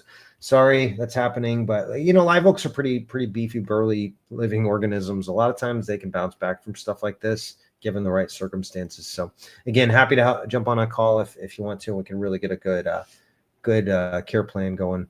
Hope that helps, Ty. Talk to you soon. Lonnie asks what's happening to our Japanese maple. It looks like it grew all funny like. Those are technical terms. I don't know what you mean. I maybe because of the kind of crazy bark or the crazy trunk pattern. That I don't know. That they sometimes at the nursery they'll train them along like sticks. They'll tie them to them when they're little tiny twigs, like bigger than my pinky. I will say this: you got to get those rocks around away from the bottom there. That will obstruct the root system quite a bit. But man, you've got a gorgeous property back there. I don't mean to be snooping on you, but the other thing is you've got rocks and driveway, it looks like, all around this bad boy. And you really want a soil for the tree to grow in. And mostly you want it to be like a good hybrid mix of like sand, silt, and clay. And that will create a good growing environment. You've got you're going to have compaction there because of the cars driving over it and all that. So again, we might be able to really get a good plan going. Spending a little more time on it, but yeah, to me, I don't see anything wrong with the trunk being like that. I think it's just kind of how they trained it to grow early on, and it's a beautiful little tree. So you definitely want to get that soil decompacted and kind of give it the air and resources that it needs. No, don't put your kids on here, please. Anyways. Meg asks, my crabapple tree has some distinct browning. The branch is not broken. There's a tiny bit of the brown on another limb as well. Any ideas how to treat? Central Iowa, full sun with lawn irrigation. Let's take a closer look. I'm gonna try to hide your kid over there. I don't like that. There's too many weirdos on the interwebs. I don't know. Crabapple tree. Okay. Yeah, that definitely looks like maybe some sort of borer that's caused damage right in that one spot, or it could be some sort of fungal pathogen that's affecting that area. But usually when it's isolated like that, it's some sort of bug. And when it's like on one side, it's usually some sort of fungus or pathogen. So I'm going to say you probably got some borers in there. I'm not sure exactly what's going on. I got to look at the base of it. Yeah, it's definitely, you got a buried root flare there. So that's not good. Here, we'll do this. There we go. Problem solved. I'd get that firewood away from the base of it. It looks like those are freshly cut, so I don't think there's too much to be worried there. But yeah, the root flares are buried. You're going to want to expose those and maybe look to see if you've got any exit wounds, especially along that one stem where it seems to be isolated. So hope that helps, Meg, and we are moving on.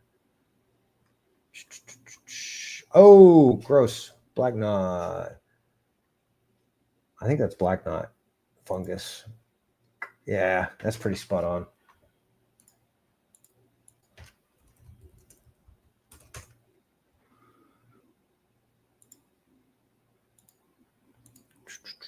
Yep. Well, I don't see that here in the South. I don't know that I've ever seen it, honestly, but I know it's really common up north and Nebraska, University of Maine, MSU, Caldwell, Minnesota. Yeah, that's real common up there. I don't know a whole lot about it. I'm sorry.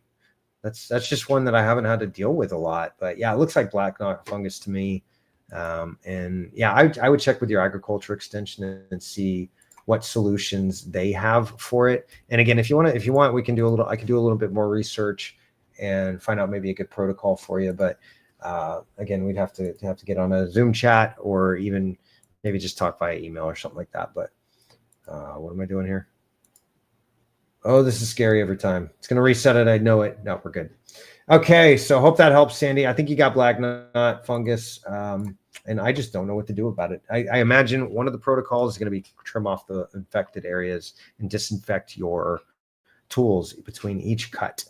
Every single cut. That's going to be very important. Bleach works just 1 to 8 ratio or something in water. Double check on those numbers, but bleach or just get some Lysol spray. And between each cut, you want to make sure you spray it. Go ahead and spray it before too. But anyways, hope that helps, Sandy. Hi, I live in New York. John asks, don't know where you're from exactly, but hi, I live in New York. I have a maple behind my house. Last winter, it kept all its leaves. They fell off in the spring rains. None have reappeared until I noticed some today. Okay, so you got some new growth. The pic shows 2 small clumps coming out of the middle of the big thick branches, not the thin stalks they usually come out of. Is the tree coming back to life? What's going on? Well, that, John, is called retrenchment. Your tree is extremely stressed, and it is basically, it's too much for the tree to support all those little limbs, so it has unalived them to where they eventually fall off, and it's reduced the amount of gravity that the tree has to fight, pulling all of the nutrients and water from the soil. And so we see this a lot actually out in like really, really old trees, like heritage trees and whatnot. Hold on just a second. Oh, I can just click that button. That's wicked cool. Okay. I got a hotkey, y'all. I figured it out. That's exciting. Okay, so you got a tree and you got a lot of stress on this tree. And what happens is normally it's going to keep growing out. But whenever the tree is under extreme stress, it will start to reduce the canopy height and it'll start producing leaves lower in the canopy. Now, this is a good thing because that is the tree trying to live, just trying to make it.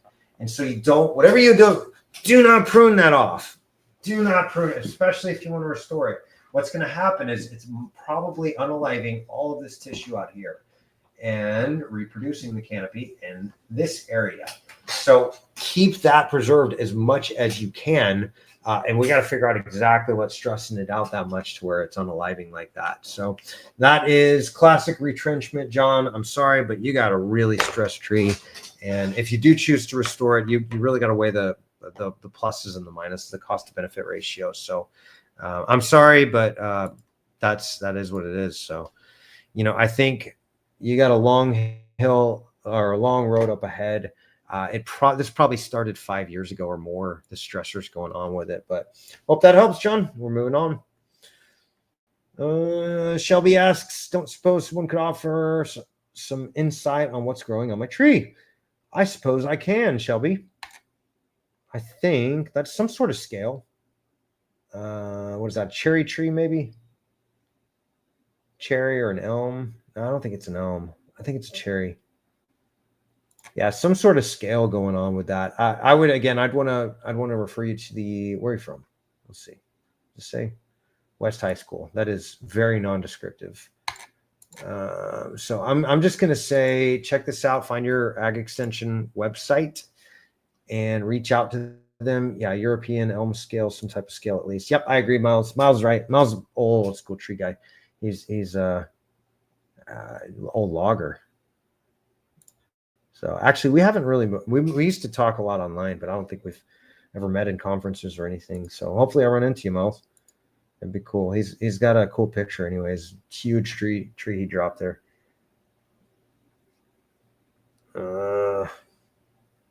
My internet is just the worst today. Yeah. So Willis, Texas.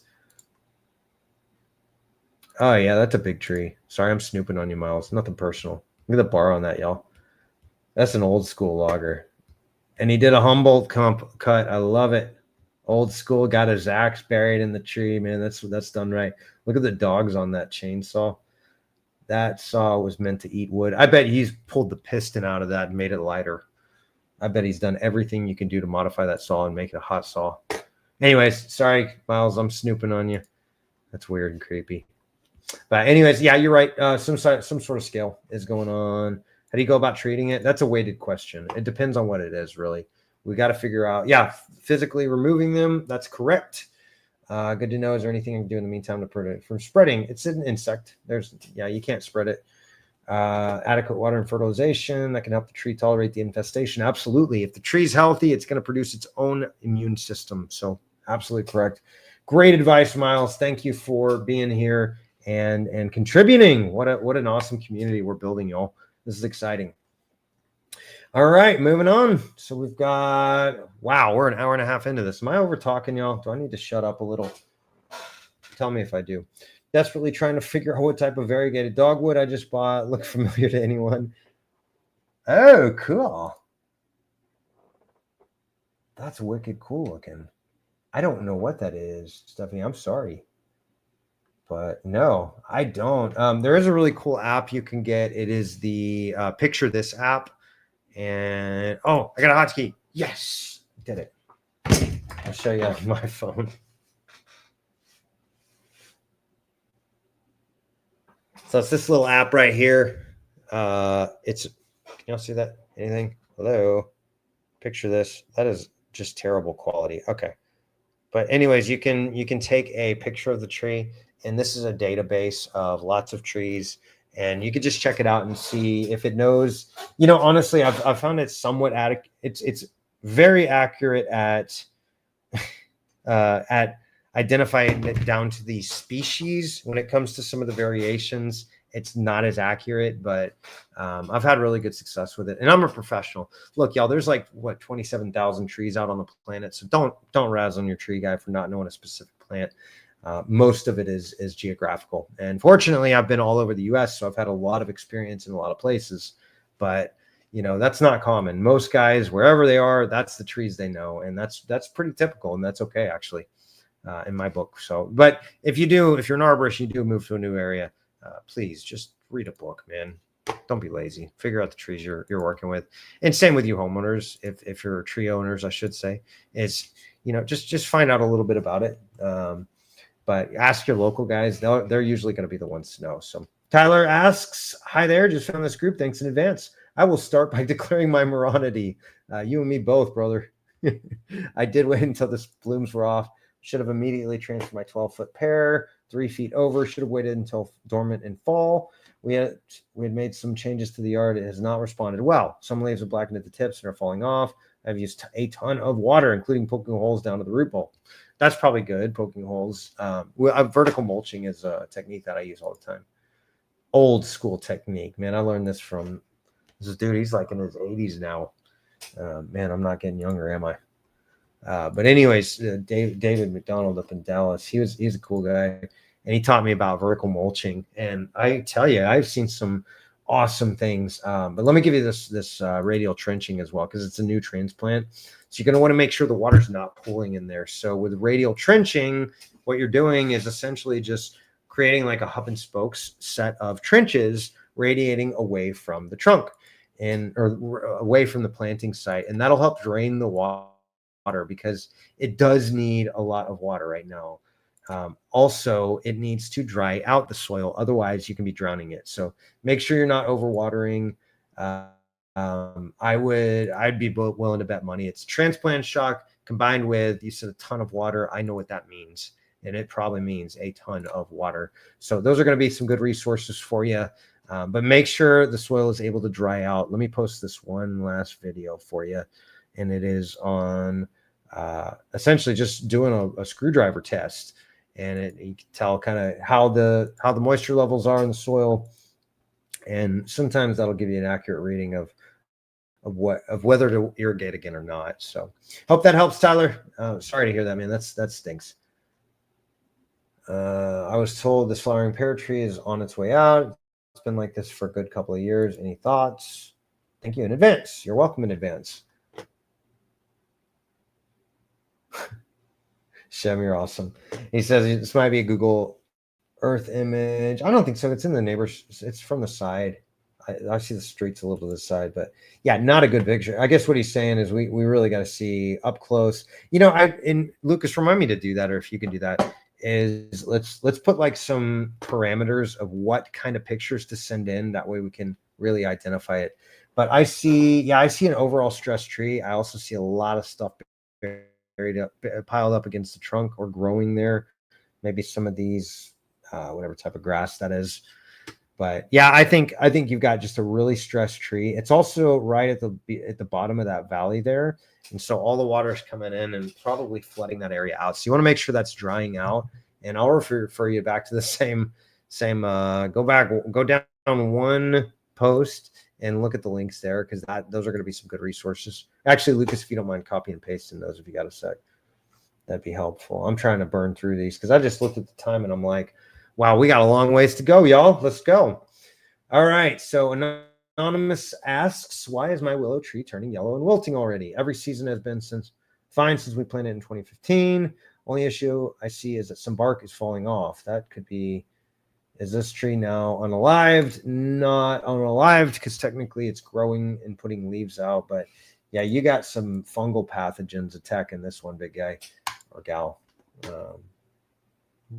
No offense there, but yeah, I saw that a little bit. So you've got tons of fungal pathogens going on here, and I would like to know if you have little white mushrooms that grow up in that area, right around that area, around the roots and or around the like right at the base of the tree, because that may be armillaria. It looks like to me, but it could be a host of other things. Ultimately, you're going to want to identify the pathogen because you got some stuff going on there, and the tree has responded well. But you got to figure out what that pathogen is, suppress it, and get the tree a lot healthier. So, like I said, help upgrade the health tremendously. See what I did there, y'all? All right, moving on. We've got another anonymous participant. Any ideas as to what caused this and what we can do to correct it? I have no idea what that could possibly be with that little information, Anonymous. I'm sorry. Tell me a little bit more about the situation. Tag me in that too, Matt Latham. That way I can see it. But I don't know. I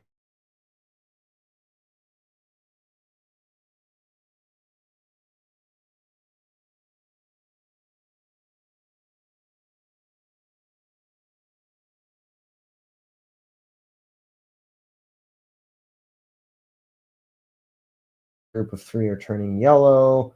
These have all been planted for 8 years. We had over 12 inches of rain in May and wet June so far in Pennsylvania. Holy cow. That is a lot of rain. We actually had a real similar situation. Yeah, I would say you're going to have to make sure to aerate the soil. I think that's going to be really important. So again, I just need to copy and paste these right here. Shareable link.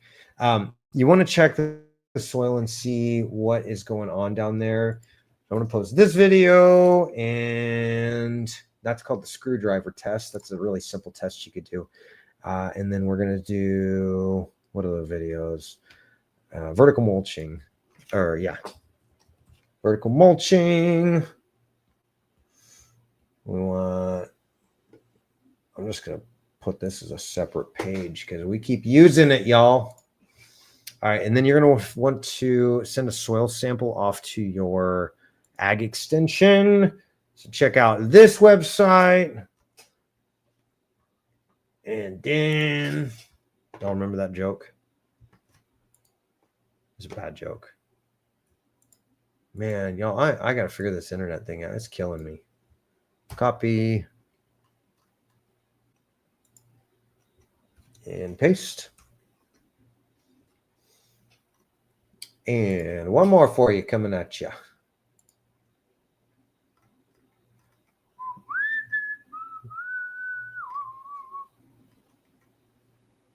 The song's still stuck in my head, y'all. Go here. And then we're going to go here. And then we're going to be done.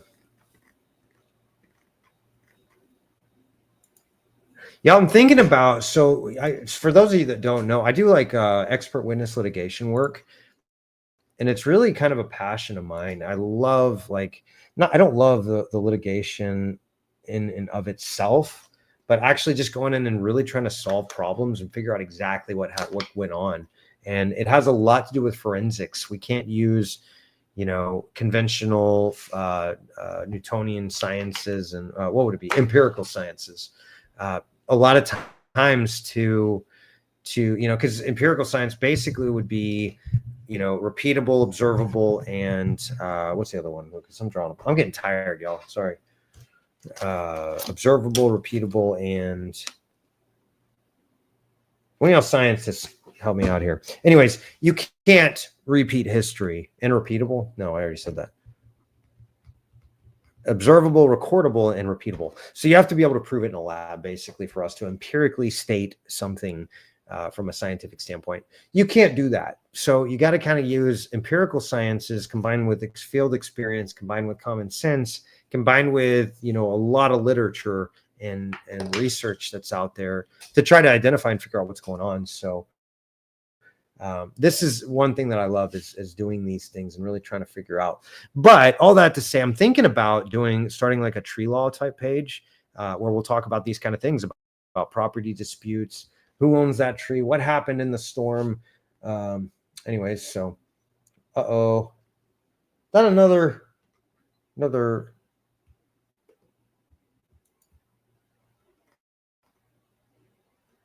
all right. Yeah. Lucas is over here making jokes. Yeah. Show me where he touched it. He touched it badly. The tree guy. Yeah. Tree guy. He said, sorry. Got to clarify that.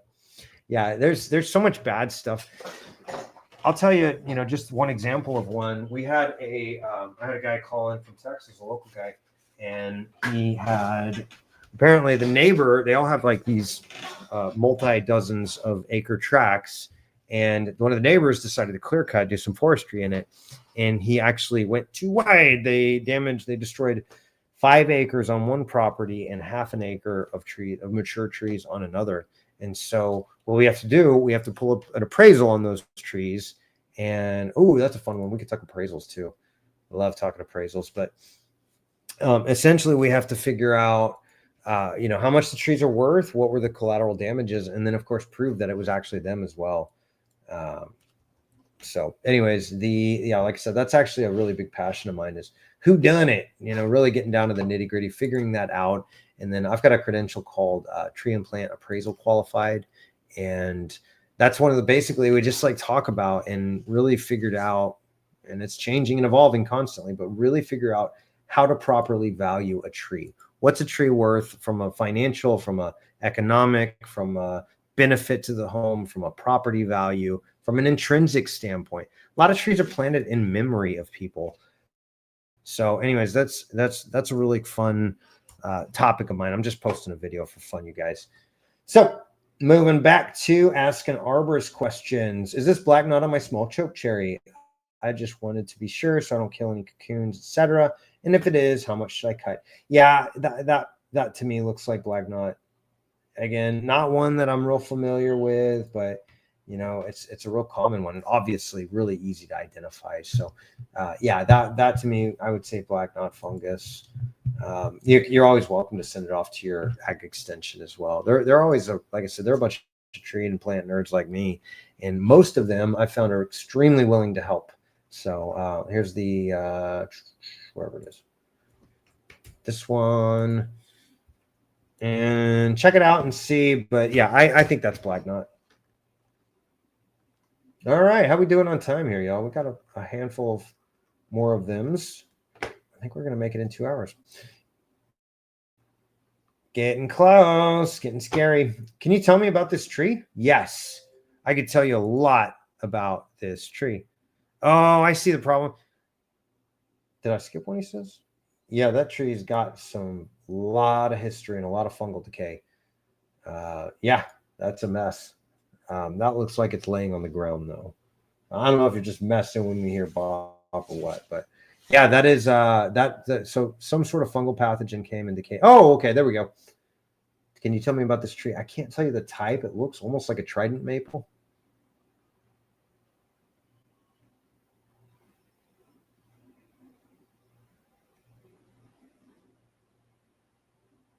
Oh, maybe I'll go back to it. Oh, that's a pin oak. Okay, that's a pin oak. I got you. All right, so yeah, you've got some fungal pathogens going on here, Bob. Probably. Oh, it looks like really compacted soil around it. I could be wrong in that because looks can be deceiving, as we all know. But you've got some lichen and moss growing on it. Yep, pin oak. A lot of fungal pathogens going on here. So what you're going to have to do is reculture the soil and get some air in there. So vertical mulching, radial trenching, things like that are going to go a long ways. You can actually just use calcium to break up the top layers. Lime is a great way to do that. Also, these guys, Soil Works, are awesome out of South Dakota. And they sell a really, really, really pure form of calcium that's amazing. It's like $80 for a 12-year supply for most folks. I think it's like 80 grams per acre is how you use it in agriculture. And you can go up and down on that depending on the case scenario. But yeah, you got an anaerobic condition. I can tell not even the grass will grow very well there. So I'm wondering all sorts of nutrient deficiencies. You've got a little chlorosis, which is chlorosis is basically a fancy way to say the tree doesn't have the resources to make chlorophyll, chlorosis. So anyways, hope that helps. What a mess. I'm sorry you're dealing with that, Bob. But pin oaks are known for that, especially if you got a clay soil. But check it out. See if you can figure out what's going on in the soil. Take a soil sample, send it to Soil Works. They'll diagnose it and all that. And then I'd be willing to bet like maybe calcium would go a long ways for you. Hope that helps. Oh, right. We talked about this, Lucas. Brian Stout. That's the same question, isn't it? Yeah. Pennsylvania near Philadelphia, hawthorn tree. Every summer gets these spots and leaves fall by mid-July. That's some extra fungicide left over from my lawn care and used it on the tree. Unfortunately, it didn't help. No, it probably not. Yeah, those are different fungal pathogens that attack the grass versus what attacks the tree. Any comments or suggestions? We love the tree and would like to make it healthy so it has all leaves. has leaves all summer. Yeah, hawthorns can do that. Sycamores, I see it a lot on. I don't know what are some other ones, but they'll defoliate early. And that's as long as the tree's got the resources it needs to reproduce those leaves. Most of the time, it will. If it defoliates because something shocked it or the heat or whatever, it's actually a survival technique. So the tree defoliates. That way, those leaves don't give off water vapor and pull more moisture out of the ground. So you might try irrigating on those really, really, really hot days. But in Philadelphia, you're not going to have like those wild hot summers that we have here. Stay away from the fungicide, y'all. Fungicide should only be used intravenously in a tree. It should only be trunk injections. The problem with broadcast spraying fungicide is you wind up killing all the beneficial microbes as well, the endo and ectomycorrhizal spores. So I would be willing to bet you just took a ton of antibiotics in the yard, and you're right, it's not going to help because those are different kinds of fungus. So, but unfortunately, whenever you broadcast spray the grass like that, it winds up doing damage to the microflora in the soil. So what you're going to do is you're going to want to rebuild the microflora. I'm just going to give you Microlife's general website because they've got a few great products that you can order. And if you pick a few out, and we can always go through it together, I would do the liquid antifungal, the bioinoculant granulars. I would do the 624 or the 846. And feel free to go back on this and listen. I'm not going to type it because that's a lot, but Humates Plus. What are we up to? Plant and soil energy. I would do the ocean harvest as well. You're going to want to reculture that soil and feed those microbes to get them to grow again, because you're probably having a lack of the good guys to suppress the bad guys, and that's where you're seeing this fungus every year. And of course, if the tree's stressed, now you get heat stress come in July or whatever you said it was, mid-July, then the tree's going to have a lack of nutrients. And it's basically getting rid of those leaves as a self-preservation means. So yeah, try to upgrade the health. That's going to be really, really important. Whoa, are we getting to the end here, y'all? What? We did it, you guys. I'm so proud of us. Awesome. So let's go. Well, David Wilson asked, trying to determine if we should go ahead and replace this 5-year-old Crimson King maple. Those are gorgeous trees. And David, I got to say, I hope you're in an area, County of Boone. I don't know what that means. Boone County. There's probably a Boone County in every state. I'm trying to determine if we should go and replace this 5-year-old Crimson King maple. Any advice is appreciated. Let's check it out. Crimson Kings are right up there with Crimson Queens, except they can tolerate a little bit more. They're slightly different variety. Whoa, okay. Yeah, I see what you mean. So you got the grass clippings here. I imagine the line trimmers are still hitting that. So what you want to do is go out with a mulch ring and just go like 1-inch layer thick. Get rid of all that grass. You can mechanically till it, but don't go very deep. And then just put a really thick layer on top of it. I like an almost compost kind of mulch. So you can even do like a thin layer, like 1/4 inch of compost, and then like a 1 or 2 inch layer of mulch. You don't want to go more than that, but you've got the root flares are buried. So you got to unbury those root flares. You've got to keep the grass cutters away from there. I'm sorry if that's you. I'm not meaning to throw you under the bus. I take care of my yard actually because I enjoy it. It's good therapy. But I'm human too. I hit things with the line trimmer. So to prevent me from doing that, I just put a big mulch ring around all my trees. So that helps keep me out of it from doing bad things. So that's important. Root flares exposed. 5 years in the ground. Whoa, oof. Yeah, you got some fungal pathogens going on there too. So I wonder if there's that's the other side. That's even worse. I wonder if there's like maybe some pooling going on where the tree was originally planted. So that radial trenching might be really good. Long story short, it is a young tree. It's going to take a good 10, 20 years for this to all grow back if it makes it. But I like cool projects like that, and I tend to hold on to the past a little too much. Maybe that's not healthy. I don't know. Ask my shrink. But I think you've got some good living tissue on this side. I do see some cracking there though, but it looks like new growth here maybe. So I don't know. I'm an optimist. Let me say this. I'm an optimistic realist. Like the world's going to hell. That's why I trust Jesus. And I can enjoy the rest of it because of that. So anyways, yeah, I think you've got some new tissue here on the house side, a buried root flare for sure. Let me find that video for the radial trenching. That's going to be something you want to do. And make sure you're not overwatering too, because that'll be really detrimental to the tree.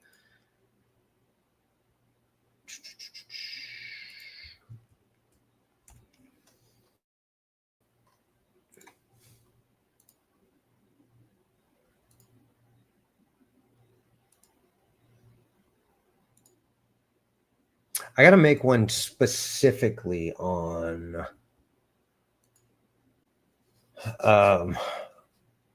exposing root flares. We've done a ton of work recently with the air spade to expose root flares. Because here's the thing, y'all. If you do not take this, nip this in the bud, if you will, get those root flares exposed, then you have to pay thousands to guys like me to come in and fix it with specialty equipment. And it's not fun. And realistically, this is something simple that could have been fixed day one that the tree was planted. And unfortunately, it's now we're into this 5 years and you've got some serious damage. So I like a good fun project. The tree seems to be doing okay health-wise. One thing that you can do that might help would be to spray some humic acid, molasses, and seaweed up in the canopy, because the tree's obviously, that trunk has been severed, so it's broken the connection in a lot of places from the roots to the canopy. So you're going to have to supplement that. And it looks like there's enough tissue for it to grow. You may be good, but I would definitely hit it with some humic acid, molasses, and seaweed. And that is going to kind of artificially get the nutrients up in the canopy that it would get down in the ground. Also, do that mulching, because you definitely got those line trimmers are coming and attacking it. I would be willing to bet money that's maybe how this started. So anyways, hope that helps, David. Y'all, we made it. We did it. What an awesome time. This has been an absolute blast. I'm sorry, I'm pretty tired. I just took on 2 new cases. Anytime I do that, I have to like bury myself in so much data. And man, I'm just mentally fried right now. So my energy's a little low, but yeah, this has been unreal. And I had a good time with you guys. This has been cool looking at these problems. And like I said, I just hope that I'm helping you guys out. And so if you've got any suggestions, maybe anything that we can do, of course, feel free to drop a comment down below or reach out to us personally. You can just send us a message on Arborist on Demand, or you can find me on Matt Latham. I'm that guy, this guy. So I'm not hard to find. Radio, TV, whatever. I've done a lot of things. And I've actually got a book coming out. So check it out, y'all. This is the prototype. Not many people have seen this, but y'all have. This is the new book. It is a complete fool's, essentially, guide to owning a tree. If you're like me, I would be the fool. But the goal is to make it as readable that anybody like you or your neighbor can understand, but also be chocked full of so much information that if I wanted to go become a certified arborist, I can read this book and go pass the test pretty easily. So that's the goal, is to essentially, this is a homeowner's version of the Arborist study guide on steroids. So it is not done yet, only because I haven't formatted it and added all the pretty pictures yet. But this is it, you guys. This is my, what is it? Modus operandi, Magnus Opum or whatever. This has taken me 22 years to figure this stuff out. So I'll let y'all know when we're coming out with that. But yeah, thanks so much for being with us. And I love the time we get to share together. I think trees are extremely important to us humans. And so it is my joy and pleasure to be able to come on and host this free group for y'all, so you can ask questions, get some good solid advice. Because realistically, ask a dozen arborists a question about things, and you're going to get a dozen different answers. And I've spent 22 years honing these things and studying these things just so we can have this fun little Thursday night time together and come on and answer all your good questions. So really appreciate y'all being here and the great questions. Keep it up. By the way, we are almost at 600. We had 599 and then we lost one. So I'm a little sad about that, you guys, but I'll get over it tomorrow. Because I'm sure y'all are doing an amazing job of sharing this out there and getting new people in here. And so again, thank y'all for being here, being a part of this community. As you learn and grow, be sure to share the wealth and teach your neighbors about this stuff. And of course, follow us over on the Tubes of You, because that's where the majority of the information that I'm coming out with is going to go. I like to do these these really quick short snippet videos. And sometimes I'll record like 5-10 minutes of video footage and cut it down to 1 minute or less. But the goal is just to provide a really, really good source for you to learn about the trees you love and live around, and, you know, really just take care of them better, because realistically, they're living organisms and they're appreciating assets. So every year that they grow, they are providing more and more benefits to you and your neighbors and our whole community. So trees are important. There's a website, treesaregood.com. I love that because trees are good. You know, God did a good job designing everything. And I think he did no different on the trees and the wildlife out there that he did on us. So thanks again for being here. Again, follow us over. It's youtube.com/Arborist On Demand, or just search for Arborist On Demand. Love to have you guys join us again next week. So be here, same bat time, same bat channel, Thursday night at 7:30. We'll get on there and we'll answer all your great questions that you bring in through the week. Thanks again, and we'll see you next time.